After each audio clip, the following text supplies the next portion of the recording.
Hey there everyone on YouTube, I'm Phil McAuliffe and I'm just about to press record for the next episode of my podcast for Game and Connection Over Coffee with me, the Loneliness Guy. So I just wanted to say hi and welcome you before I press record and start the recording.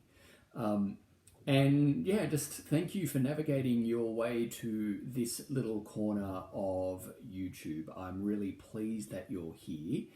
And if you have some time after listening or watching this episode, why don't you go and have a look through the other episodes that I've got there in my channel and consider subscribing and joining the conversation as a subscriber to The Loneliness Guy, which is at thelonelinessguy.com/subscribe.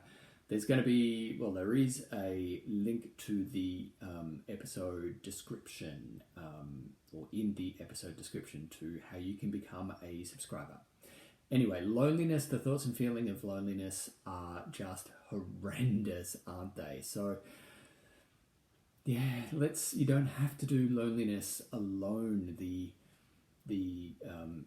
whole point of loneliness as a human emotion is to then get connection that you need to be a full human. So yeah, you don't need to do it alone. I'm here and I'm all about destigmatizing loneliness and promoting authentic connection for gay men globally. So yeah, I'll just finish getting myself sorted. But otherwise I'm ready to go. Just got to put the headphones on. And yeah, I'll just have a quick sip of coffee. Yeah, I promise it is just coffee. There's nothing else in there. So, yeah, I'll just give me a tick. All right. And it drives my kids crazy that I slurp my coffee. So yeah, I don't know. I don't know that I do it, but it's hot. It's a hot beverage, right? You've got to slurp it, otherwise you burn yourself, and that's not good. All right. Have you got a coffee? Are you ready? Are you comfy? Are you ready to go? All right, let's do it, hey.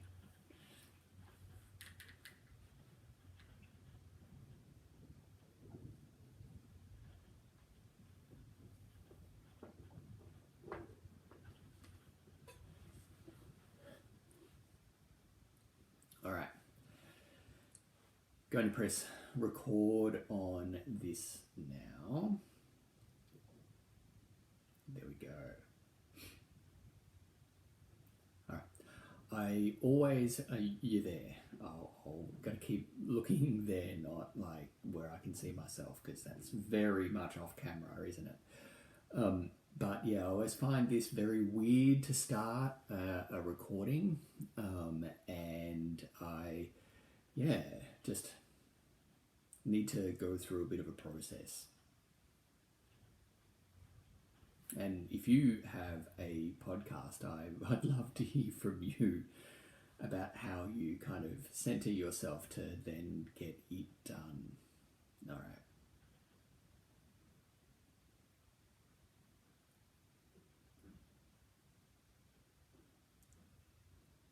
Hey, welcome to Connection Over Coffee with me, Phil McAuliffe, the Loneliness Guy. Today we're going to have a chat about how you can speak about your loneliness and how you can share your loneliness story.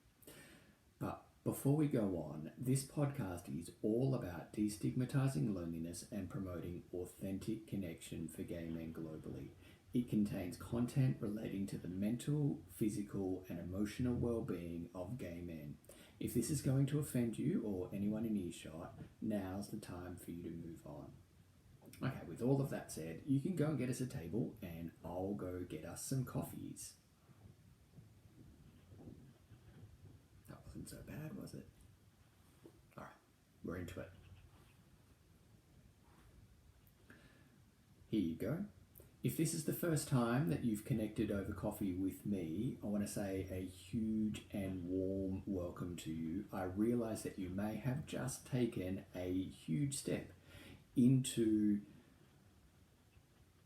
engaging with the thoughts and feelings that you're a gay man who's experiencing some loneliness. I want to say thank you for navigating your way to this part of the internet and recognize your courage and bravery for simply pressing play.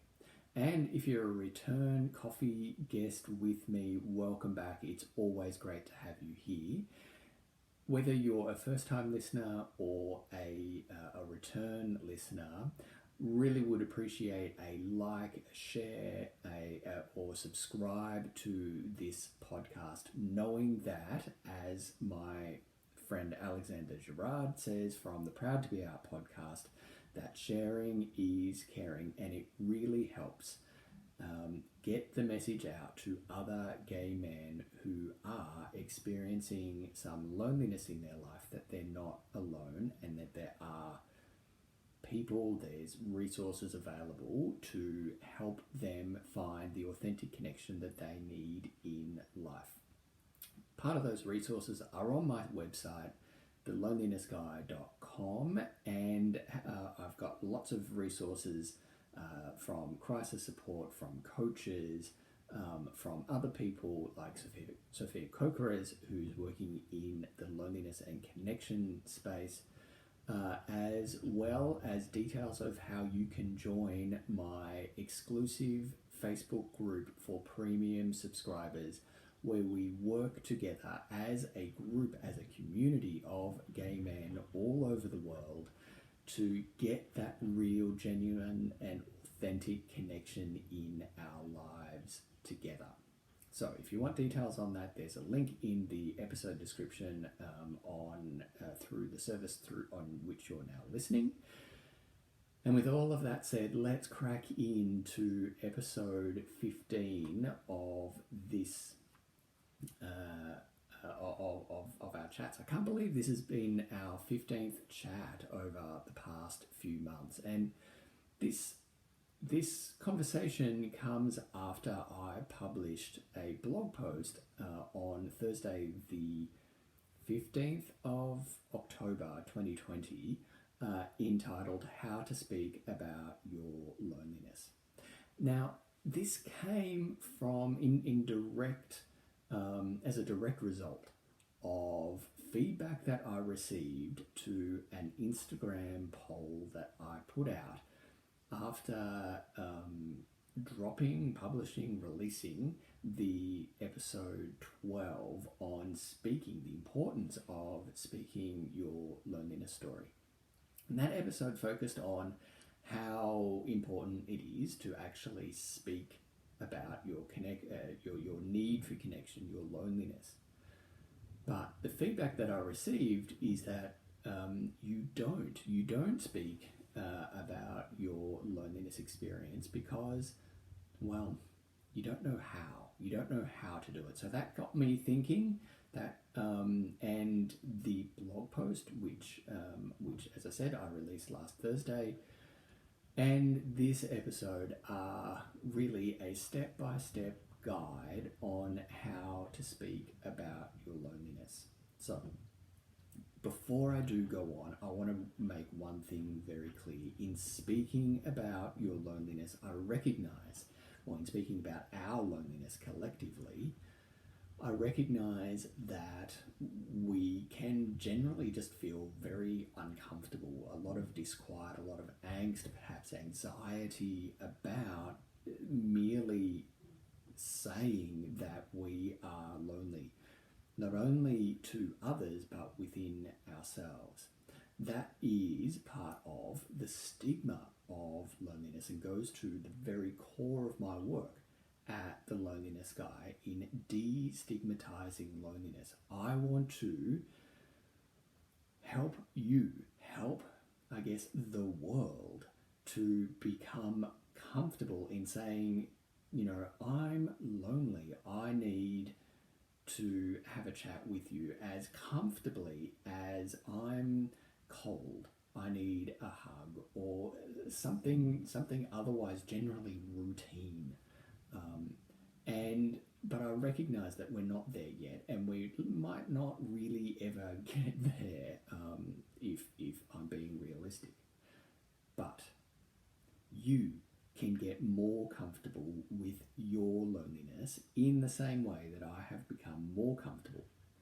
Not comfortable, more comfortable talking about my loneliness and how I then get the genuine connection that I need in life. That feeling, as I said, is stigma, but vulnerability is at the very core of how we can feel just so disquiet, upset, however we want to describe it. I could variously describe it in lots of different ways, but we can feel shit. We can feel shit about how we experience loneliness, and then even then go to express our loneliness and talk about it. That is vulnerability, and vulnerability is a strength.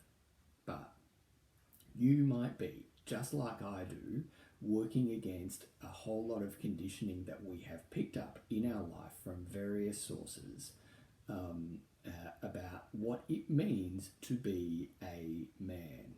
Not necessarily just what it means to be a gay man, but to be a man in many societies around the world is to have all your shit sorted and to be that fully self-contained island and not needing any help.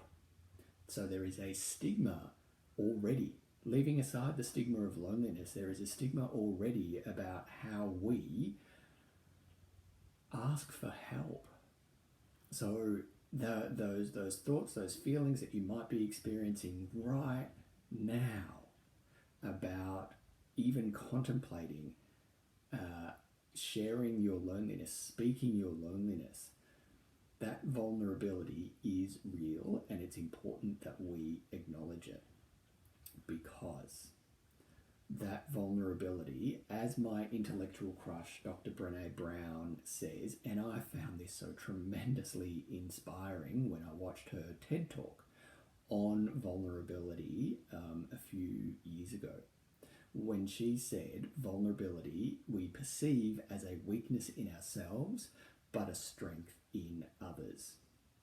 And I take great comfort from that knowledge, but without doubt, vulnerability, I would much prefer to go through life without being vulnerable. I'm going to be honest with you, just to say that, sitting here with a microphone in my room in this small city, in this small country at the end of the world, I'm in Wellington in New Zealand right now, means that, it's still an uncomfortable experience putting myself out in the world in this way, being heard, my voice being heard wherever you are in the world. And if you're watching on YouTube, watching me talking into a microphone in this small room, in this small city, in this small country at the end of the world. Vulnerability never stops being uncomfortable. And that's the point, because it is a strength in us. But we do have to go through a process within ourselves in order to be vulnerable. And if we're being, vulnerable enough and we're kind of comfortable, it either means that we've done work within ourselves, and I'm more and more comfortable now talking about my loneliness story. God, I've got 2 websites all based on my experience of loneliness. I do have a degree of comfort around my loneliness, but I still get very upset when talking about my loneliness, and that's okay. I do it anyway. The other thing, that feeling that you're feeling right now is, and not wanting to share, or you may have exhausted all other options. You feel like you've exhausted all other options in life in dealing with your loneliness, and now you've come to the realization that you just need to speak it. You need to speak it to move into loneliness and move through it. You've come to that realization, and well done, because that realization or that feeling has kept you from experiencing loneliness as the short-term emotion that it is, and that fear of being vulnerable, that fear of judgment, and that fear of judgment coming from others, but perhaps more from yourself, has prevented you experiencing loneliness as a natural human emotion designed for short-term, to be experienced in the short term, into perhaps, if you're like me, a state of chronic loneliness where we become, we begin sadly to accept that loneliness is part of us. So there's been a lot to get to this point, and we're going to hold hands and jump in together with over the next few minutes of this podcast, where I talk about the 7 steps of how to talk about your loneliness and what happens after that. Okay, so quick sip of coffee for all of us before we jump into those 7 steps. All right, here we go.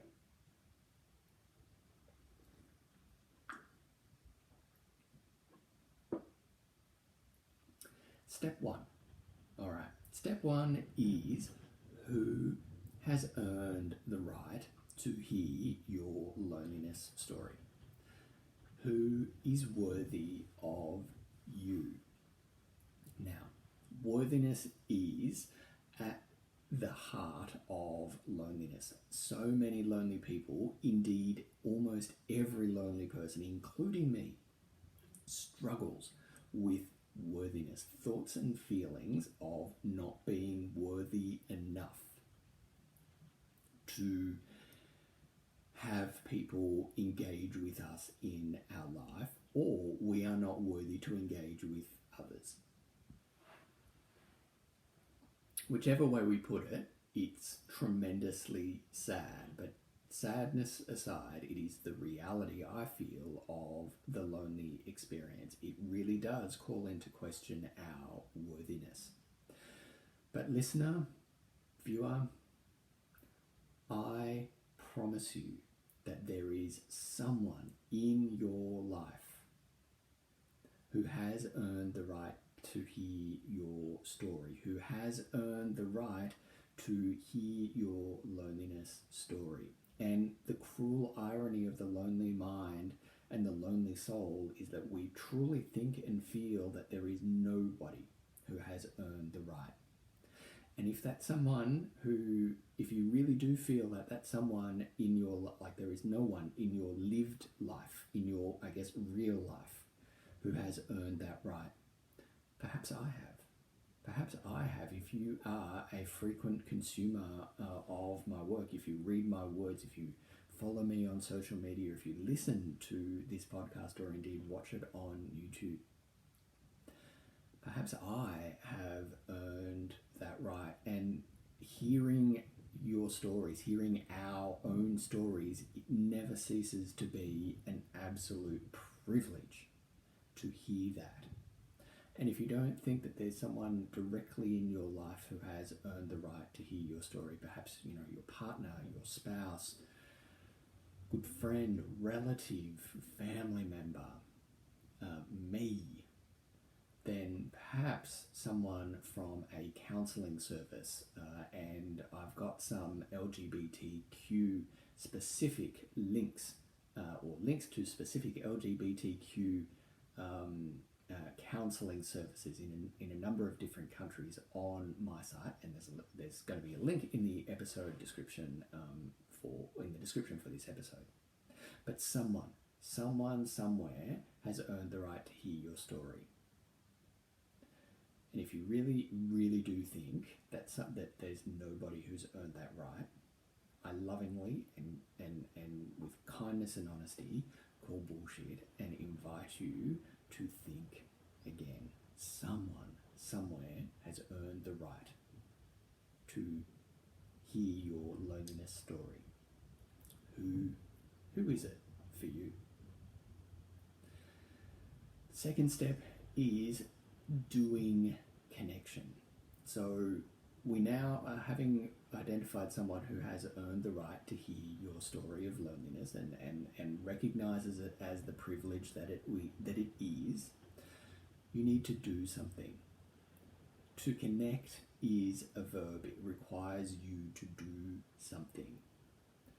And this is just so scary. And it's at this step that we can experience the power of the stories that we tell ourselves.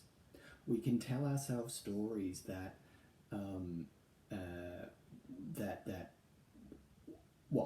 I can tell myself stories that I'm far too busy to do something, that I'm not ready enough to do something, I haven't prepared enough, or I don't know yet what words to say, and I can talk myself out of anything.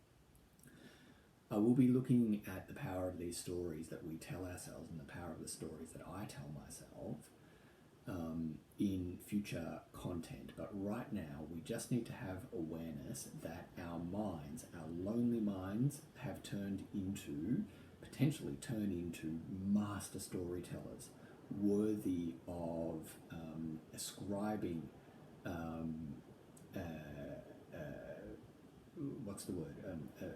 motivations to all the other players in our lives about how they're too busy or I'm too busy, and generally it's around busyness for me.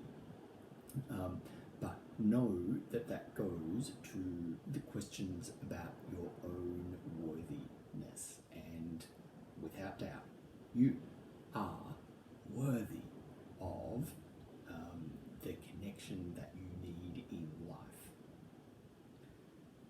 The next step is a reminder that you can do this. And you can do this, and indeed you must take these steps because you are worth it. Again, worthiness.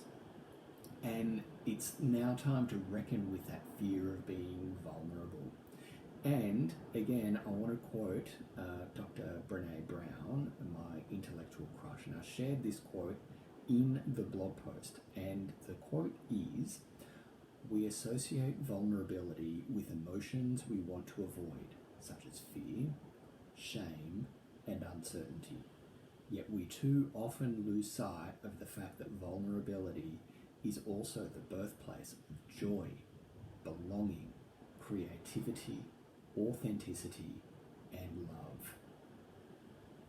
We cannot be vulnerable, we cannot avoid vulnerability if we need connection, if we need to feel that we are worthy, to feel that we belong. And vulnerability, again, is a strength, and it's a strength for this very reason, is that it's bloody hard to do. But that's okay. Let's go on to step 4. So, having recognized someone and identified someone who has earned the right to hear our story, and then we've gotten to this stage because we know that we are worthy, that we have reached out to arrange a chat with this person. We are doing the connection. We're going to take this next step, which is about preparing ourselves for the conversation. And I'm going to say quite a few of you are like me and want to have these difficult conversations in the best way possible. And for me, many times, still, I recognize this. I don't do it as much anymore. I recognize it for what it is now. But I would avoid these difficult conversations, these uncomfortable conversations, these vulnerable conversations in all aspects of my life, within myself, with those I love most. And say at work, I would avoid being a people pleaser. I would avoid the difficult conversations where I might be putting other people out. And the price that I paid for that was me. I paid that price by becoming less me, becoming disconnected from myself. But I would avoid those difficult conversations because I couldn't control, well, until I could control how I was perceived, how my words would come across, and there'd be no ambiguity, and I'd still be thought well of. I would avoid these conversations until I knew that the judgment that I would receive would be positive, that people would still like me, people would still respect me for having these difficult conversations. And it was only when I was satisfied within myself that all of this could be controlled that I would then have it. Needless to say, I didn't have many of these conversations. I dreaded them. I would lose sleep over them. I'd get myself into such a state that I could talk myself out of it. Again, the power of the stories that I was telling myself, that I do tell myself. So this is a point that that revolutionized how I approach these difficult conversations within myself, with others, and with the world in general. And this is simply the knowledge that every conversation can be made better when we approach it with kindness and honesty. And so those three words, kindness and honesty, have become a mantra in my work when I'm helping you become more connected and do better connection and get the kind of authentic connection that you need in life. We do this, I'm firmly convinced, through approaching these conversations with kindness and honesty. And when we're talking about kindness and honesty, it's not just kindness and honesty with the person that we're sharing our story with, or engaging in conversation, be it at work, be it in society or whatever. These are kind and honest conversations that need to be kind and honest within ourselves, within you, just as much as I have kind and honest conversations within myself. Kindness and honesty is a superpower.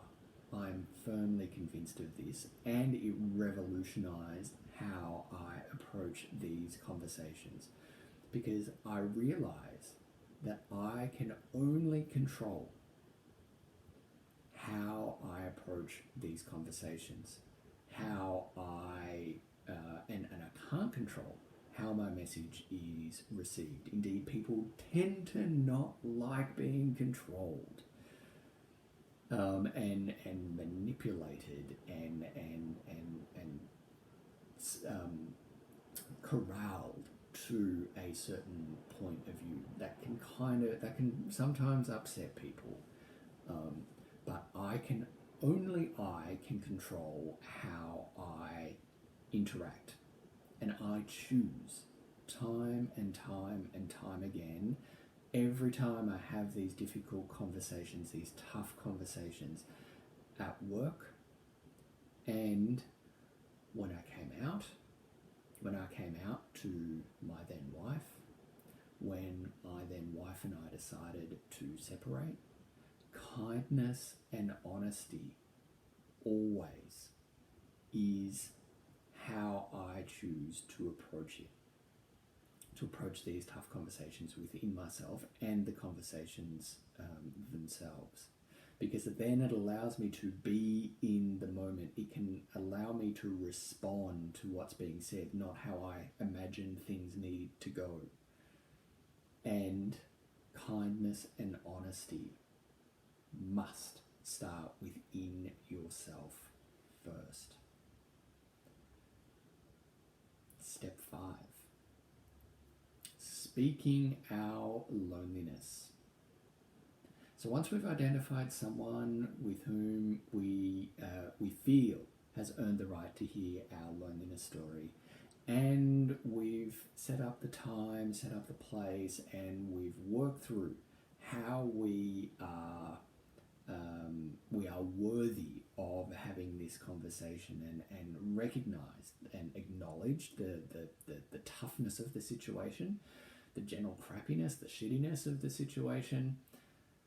And then we've resolved to approach it with kindness and honesty. The next part is opening our mouths and speaking our loneliness story. And this is a really tough step because this is what we've been avoiding perhaps for years, right? And it's hard because as a society, I'm firmly convinced, as a society, we simply do not have the words that otherwise we have in other awkward social situations about how to convey our loneliness. And we convey our loneliness by opening our mouths and saying something. Now, that's hard.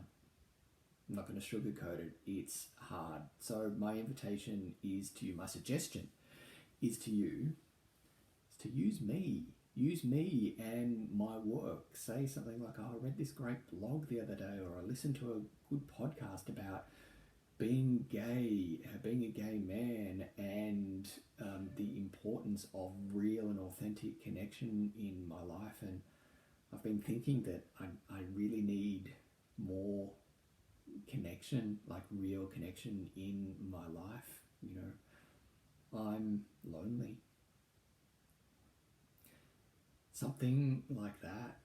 But it's important that you say the words, I'm lonely. Because only when we own those words in a similar way to how we've said, most of us have said that I'm gay, brings that power back into us. In a similar way, admitting aloud that I'm lonely brings that power back into me. It stops being something that I'm afraid of and becomes me. And that's it's a magical moment. It's a magical moment because we then begin to see what the statement, I'm lonely, what that can then lead to, because then we start to get the connection that we need. And in speaking our loneliness, we need to resist. We need to embrace the silence that comes after that and resist the urge to fill the awkward silence as the person with whom we've shared our news, shared our story, processes it and wants to know what to say. Because in a similar way to not knowing how to speak about loneliness, our own loneliness, we often don't know how to respond to someone who has spoken about their loneliness. And so they will understandably need a few moments to process it. Resist the urge to fill that awkward silence with more words. Resist the urge, please resist the urge to dismiss what you have just admitted, where you have just honored that part of you that has been longing for perhaps so long, if you've been suffering chronic loneliness, that has been longing for you to speak up and acknowledge the presence of loneliness within you. Resist the urge to fill that void with silence, and resist the urge to dismiss everything that you just said. So that dismissal might sound like, awkward silence, need to fill it. And you say, oh, but yeah, it's not that bad, don't worry, it's only been a touch of it, like it's only been a few weeks, it's not been a bad thing or whatever. Stop, don't dismiss it, own it, honor what you've just said. And if anything, give yourself a hug, Give yourself something to acknowledge your bravery and your courage for speaking your truth. Because something in that moment, something is magic happens. It's a magical moment because connection starts in that moment. Don't speak over the top of it. And if you can't speak it yet, can you write yourself a letter? Write yourself a letter, or perhaps journal, speaking to yourself about loneliness, because it's all about recognizing that part within you that you've been denying or ignoring or avoiding for so long. It's about acknowledging its presence and that it is there. So whether you speak it aloud, which is preferable with someone else, or that you at least write it to yourself, that they are both very powerful steps to make in getting that connection that you need. So, step 6. What happens now? So once you've opened your mouth and honest words have flowed out, what happens next? And after that brief pause, that perhaps awkward pause when someone's receiving our news and wanting to respond, odds are that you will hear the words "me too" or a variation of the words "me too" in the response, because remember, back in 2019, in responding to surveys in the United States about feeling lonely some of the time or all of the time, almost 66%, 2 in 3 respondents said that they feel lonely almost all the time or all the time. So I'm going to take a punt. Statistically, you'll be met with "me too." Me too. You will at least have the person with whom you've shared your news reflecting on the state of their own connection. And that's a great thing. That's a great thing. So you'll be met with a "me too." You might also be met with someone who wants to fix the problem. And that's great. Someone can have suggestions, someone can do things and offer ideas and things like that. But I want to be really clear on this point. Loneliness is yours. Your loneliness is yours and yours alone to fix. Someone cannot do the connection, take that away from you and do the connection that you need. And it can't be done by a third party. You can't outsource it. It's got to be you. So if someone wants to fix it, just say, thank you. Thank you for trying to fix it. That's just lovely of you. But I just need you to listen right now. I need you to listen to my story of loneliness without going to fix it. Fixing can come at another time. But for now, it's all about the acknowledgement. But the last response perhaps is the one that we've tried to avoid. And there can be a whole range of other responses. But this response is one that we've tried to avoid. And that is where we receive positive affirmations, we receive, we hear all the right things, all the right things are said, and we feel the burden of loneliness has started to lift. But then we notice over time that there has been, there's a gap, there's a disconnect between what's said and what's done. Texts go unresponded, or requests for another coffee or another drink or a meal or hanging out are received in a very non-committal way. This hurts. This really, really hurts. And if you have experienced it before, you know what I'm saying. This rejection after being vulnerable, this feeling of rejection, this judgment can make us feel so ashamed. So ashamed. But listener, I promise you, this is not on you. This is on them.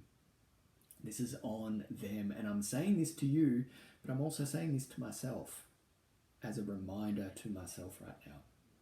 Because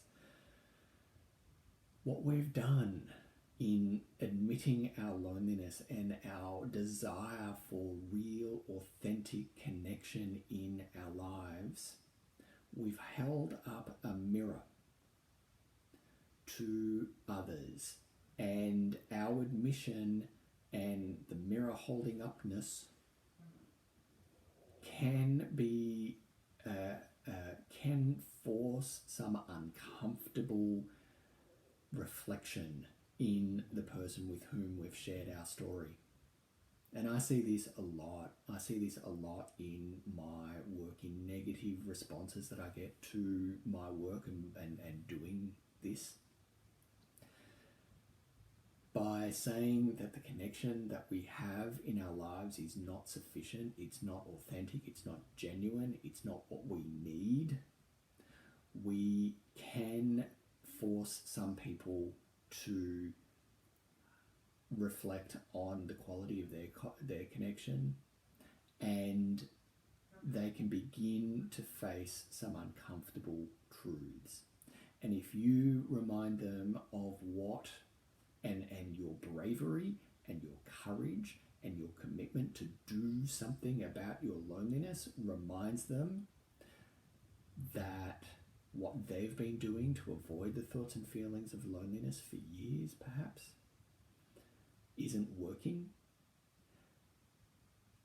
but another round of avoidance, another round of doubling down on what makes them what numbs that pain within, that's entirely understandable, because just like you, listener, I've done that too. I spent years avoiding my loneliness, and so I'm well familiar with that, with the discomfort, with the awful feeling of loneliness. We don't like to have our loneliness pointed out. We don't like to have the quality, the lack of quality connections in our life pointed out to us, do we? So that's okay. That's them. They've begun then their own reckoning. Perhaps begun their own reckoning. But again, listener, I want to celebrate, just like pressing play on this podcast episode. I want to recognize the courage, the bravery that you have done, because what you do when you speak of your loneliness, you create a social space in which it is safe for others to step up and talk about their loneliness, to do connection, or to, at the very least, reflect within themselves about their loneliness and their need for real, authentic connection in life. And if the person with whom you've shared your story, your loneliness story, is gay, then we're also well aware of the stigma of loneliness, the fear of loneliness, the judgment of loneliness in the gay communities, because we all fear it. And someone admitting that they're lonely potentially strikes the fear of God into us.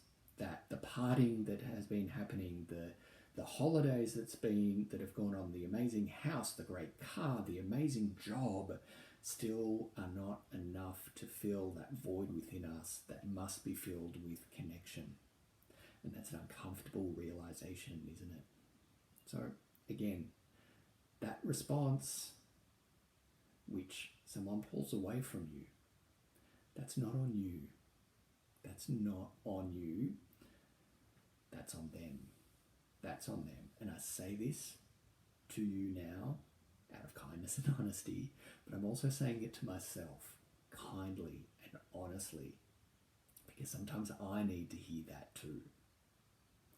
Let me promise you that going to a party, listener, and talking about what I do is a fantastic way of shutting down a conversation for precisely that reason. because so many of us feel lonely, but we don't know what to do with it, and we can't exactly verbalize it either. And so talking to the loneliness guy at a party and hearing about what I do tends to have me not talking about what I do unless I sense that someone's actually really interested. So yeah, I'm well familiar with that. The final step is what's next, and that what next is as simple as making an appointment, putting something in your diary to then follow up with someone with whom you've just shared your loneliness story. It sounds terribly scheduled. Sounds terribly like regimented or forced. But in future content, we'll be talking about busyness and how busyness is a scourge. Busyness kills connection. And unless you schedule time in and treat it like the important appointment that it is, a commitment to then meet up regularly sort of drifts. It drifts and life gets in the way. We know that just like clean water, just like good food, so not rancid food and potable water, connection, real connection is life sustaining. It is as important as eating and drinking to us humans. And so essentially scheduling meal times for your soul is what we need to do. And it does sound completely, just unspontaneous and all those kind of regimented, scheduled things. But scheduling connection is the way that we make connection happen, guaranteed to make that happen. But that next chat, when it does happen, we need to be aware that we don't go back into a safe zone. And it doesn't mean that every conversation we have needs to get deep and meaningful and real and authentic and, we need to bare our souls to everyone all the time. Not at all. Not at all.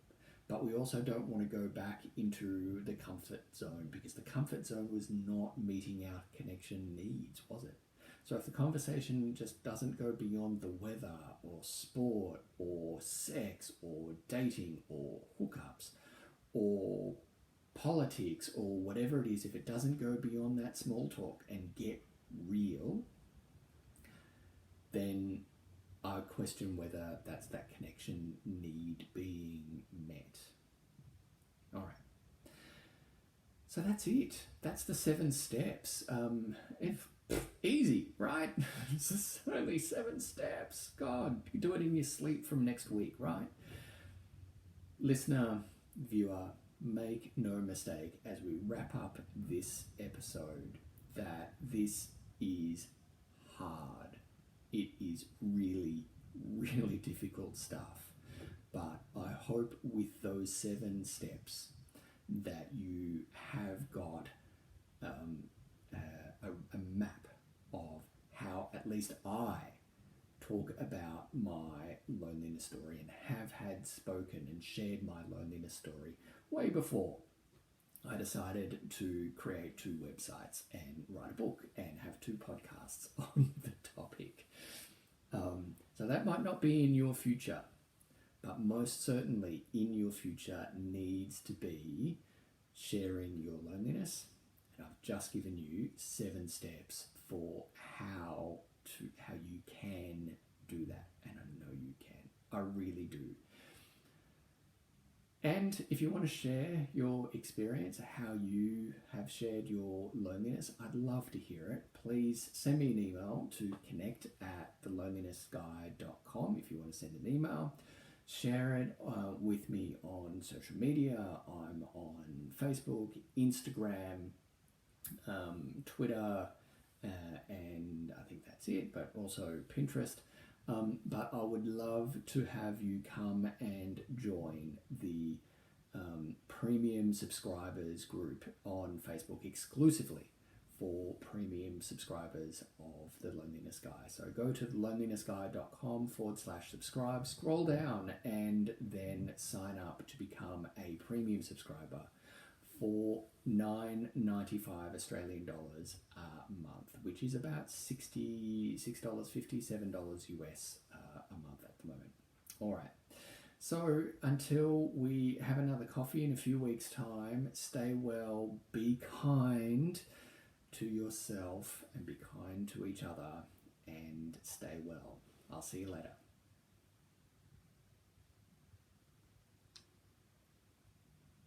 Okay. How was that? How was that? Yeah, that felt good. Felt good. I hope you got something from it.